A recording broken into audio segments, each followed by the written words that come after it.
কোপার দ্বিতীয় সেমিফাইনালে সকলে কলম্বিয়া থেকে উরুগুয়েকে কিছুটা এগিয়ে রেখেছিলেন। তার কারণও আছে। উরুগুয়ে কোয়ার্টার ফাইনালে ব্রাজিলের মতো দলকে হারিয়ে সেমিফাইনালে জায়গা করে নিয়েছে। অপরদিকে কলম্বিয়া তুলনামূলক কম শক্তিশালী দল পানামাকে বিদায় করে সেমিতে উঠেছে। তবে সেই কলম্বিয়ায় উরুগুয়েকে বিদায় করে 23 বছর পর কোপার ফাইনালে জায়গা করে নিয়েছে। শার্লটের ব্যাংক অফ আমেরিকা স্টেডিয়ামে বৃহস্পতিবার উঠতে থাকা উরুগুয়েকে 1-0 গোলে হারিয়ে ফাইনালে জায়গা করে নেয় কলম্বিয়া। উরুগুয়ের খেলোয়াড়রা এমন হার মানতে পারেননি। ম্যাচ শেষ হওয়ার পর মাঠের পাশে কলম্বিয়ান সমর্থকদের সঙ্গে হাতাহাতিতে জড়িয়ে পড়েন নুনেজ হুসে গিমেনেজরা। ম্যাচ হারের পর দেখা যায় উরুগুয়ের ফুটবলাররা উত্তেজিত হয়ে ওঠে। উরুগুয়ের ডাগআউটের পাশের গ্যালারিতে কলম্বিয়ার সমর্থকদের সঙ্গে মারামারিতে জড়িয়ে পড়েন উরুগুয়ের ফুটবলাররা।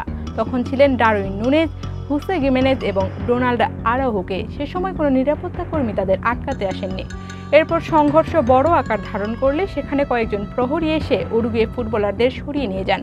এর আগেই অবশ্য খেলোয়াড়দের সরিয়ে নেওয়ার চেষ্টা করেছিলেন উরুগুয়ের কোচ বিয়েলসা, যদিও তাতে ঠেকানো যায়নি তাদের। জানা যায় ম্যাচের পর কলম্বিয়ান সমর্থকরা উরুগুয়ে স্ট্রাইকার ডারউইন নুনেজের দিকে প্লাস্টিকের গ্লাস এবং পানি নিক্ষেপ করেন। একই সঙ্গে গ্যালারিতে থাকা উরুগুয়ে ফুটবলারদের পরিবারের সদস্যদের প্রতি বিভিন্ন ব্যঙ্গাত্মক মন্তব্যও করেন। বিষয়টাকে মোটেই ভালোভাবে নেননি উরুগুয়ের দুই ডিফেন্ডার গিমেনেজ এবং আরাউজো। এতেই মূলত চটে যান তারা।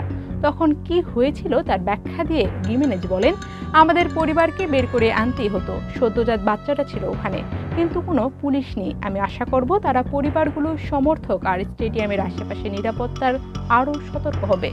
কলম্বিয়ান সমর্থকদের প্রসঙ্গে এই ডিফেন্ডার মন্তব্য করেন, কিভাবে পান করতে হয় সেটাও ওরা জানে না। একেবারে বাচ্চাদের মতো আচরণ, ভদ্র আচরণ ছিল না তাদের। এটা বিপর্যস্ত অবস্থা।